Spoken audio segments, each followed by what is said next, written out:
તો જૂનાગઢ કોંગ્રેસનો મેનિફેસ્ટો જાહેર કરવામાં આવ્યા હતા। મનપા ચૂંટણી પ્રભારી પૂંજા વંશે ઉમેદવારો મેનિફેસ્ટો સાથે પ્રતિજ્ઞા લીધી હતી।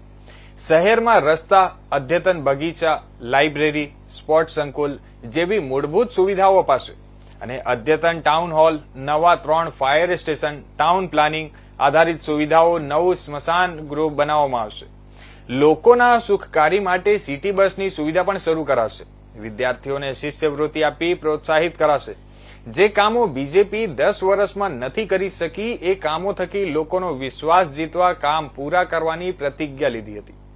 જૂનાગઢ શહેરનો વિકાસ મહાનગરપાલિકાના સ્તરે કરવામાં આવે એવો મેનિફેસ્ટો આપી રહ્યા છે।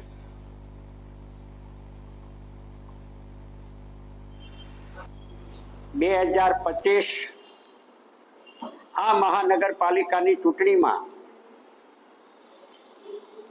જૂનાગઢ શહેર કોંગ્રેસ પક્ષ દ્વારા અને કોંગ્રેસ પક્ષના ઉમેદવારશ્રીઓ મારફત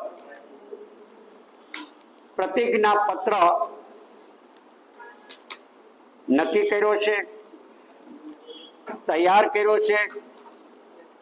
નરસિંહયાની નગરી જૂનાગઢમાં કેટલાય વર્ષોના ભાજપના ભ્રષ્ટ શાસનથી શહેરને શું મળ્યું, શું નથી મળ્યું, શું થયું છે, કેવું થયું છે અને શું નથી થયું તે તમે સૌ સારી રીતે જાણો છો।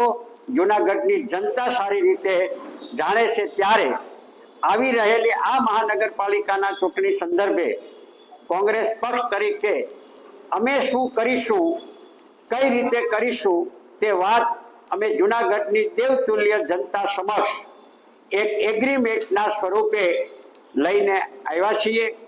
આ પત્રિકા એ આગામી 5 વર્ષ માટે અમારા અને તમારા વચ્ચે થયેલો એગ્રીમેન્ટ ગણાશે। આ એગ્રીમેન્ટમાં, આ પ્રતિજ્ઞા પત્રમાં ભાજપનું વહીવટી શાસન છેલ્લા 20 વર્ષથી જૂનાગઢ કોર્પોરેશનની અંદર સત્તા સંભાળે છે। દર ચૂંટણીઓ વખતે એ લોકો ચૂંટણી ઢંઢેરો બહાર પાડે છે, સંકલ્પ પત્ર જાહેર બહાર પાડે છે। ભાજપ દ્વારા જે સંકલ્પ પત્રોની અંદર દર ચૂંટણીમાં જાહેરાત કરે છે અને એનો આજની 20 વર્ષથી 22 વર્ષના વહીવટી શાસનમાં એનું જાહેરાત કર્યા પછી અમલીકરણ કરી શક્યા નથી। તે જ બાબતો ને અમે આ પ્રતિજ્ઞા પત્રની અંદર જૂનાગઢની જનતાને પ્રતિજ્ઞા પત્ર ઉપર કહેવા માંગીએ છીએ કે ભાજપે જે નથી કર્યું એ તમારા આશીર્વાદથી આ મહાનગરપાલિકાની ચૂંટણીમાં કોંગ્રેસ પક્ષને તમે વહીવટી શાસન સોંપશો તો અમે આ એગ્રીમેન્ટના રૂપની અંદર અમે આમાં જે પ્રતિજ્ઞાઓ કરી છે એ પ્રતિજ્ઞાઓનું સંપૂર્ણપણે 5 વર્ષની અંદર